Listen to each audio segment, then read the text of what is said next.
Salam dan bahagia. Ibu dan Bapak Guru, selamat datang di modul Mendidik dan Mengajar. Modul ini terdiri dari beberapa materi yang akan kita pelajari bersama. Kali ini kita akan membahas materi Mendidik Menyeluruh berdasarkan pemikiran Ki Hajar Dewantara. Agar kita dapat memahami gagasan-gagasan Ki Hajar Dewantara mengenai tujuan pendidikan nasional.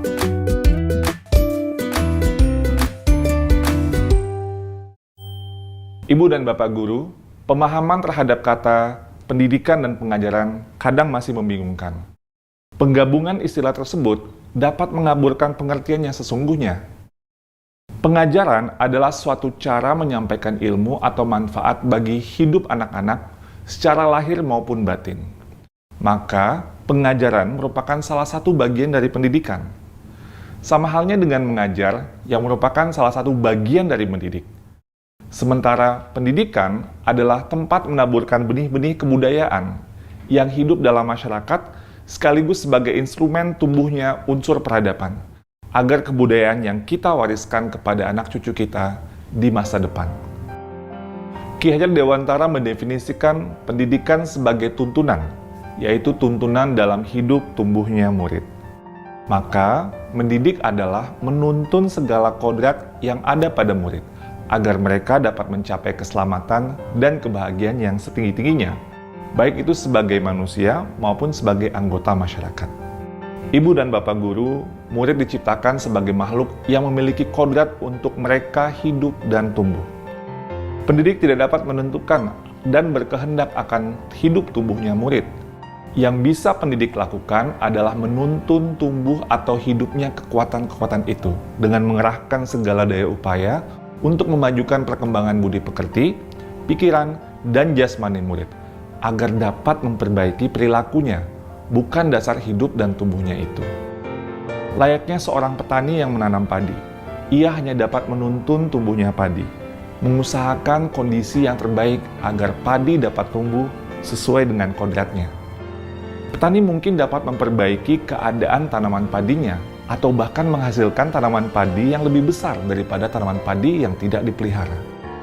Bagaimanapun, ikhtiar yang terbaik yang dilakukan oleh petani untuk tumbuhnya padi tidak akan dapat membuat tanaman padi itu tumbuh menjadi tanaman jagung atau tanaman lainnya.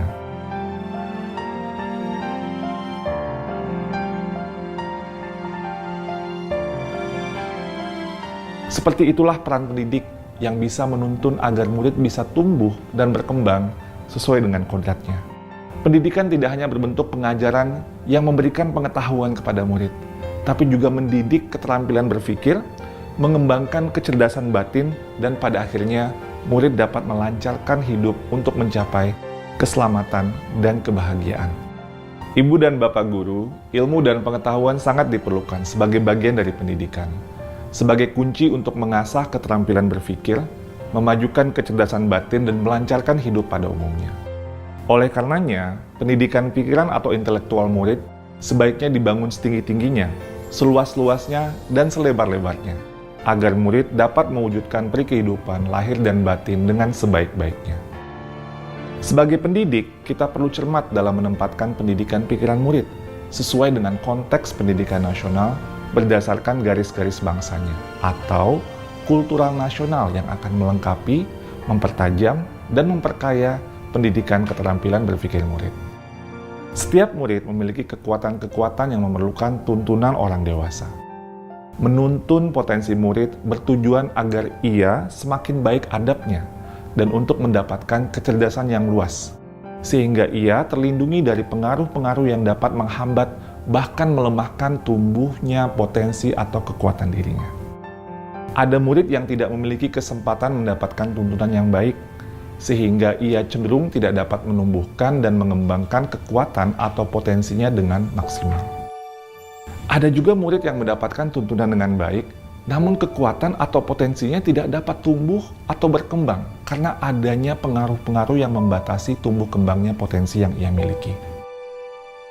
Sebagai orang dewasa, kita dapat berupaya membangun dan menjaga suasana lingkungan yang kondusif, agar setiap murid dapat tumbuh dan berkembang sesuai dengan kodratnya. Seumpama dua garis yang saling tarik-menarik dan saling mempengaruhi, yang pada akhirnya berujung menjadi satu.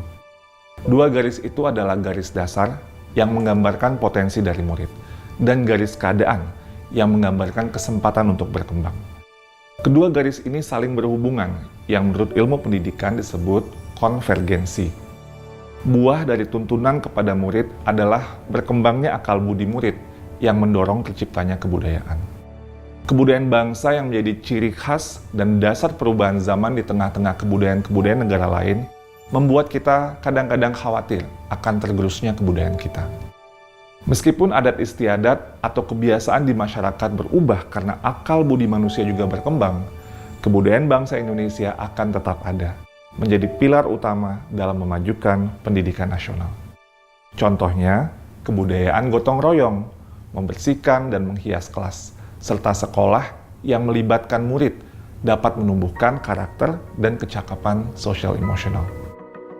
Guru dapat memberikan praktek pembelajaran yang mengembangkan kerjasama, empati, menghargai sesama, dan berkontribusi sosial kepada sesama.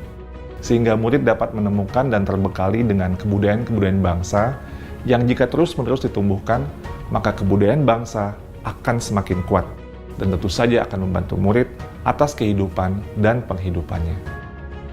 Dan yang paling utama dan yang paling penting yang dapat membantu keberlangsungan hidup sebagai bangsa Indonesia. Lalu, bagaimana dengan pembelajaran di kelas kita saat ini? Apakah kita sudah mendidik anak dengan menyeluruh? Atau mungkin kita hanya sebatas mengajar?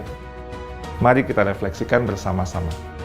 Salam dan bahagia, Ibu Bapak Guru hebat!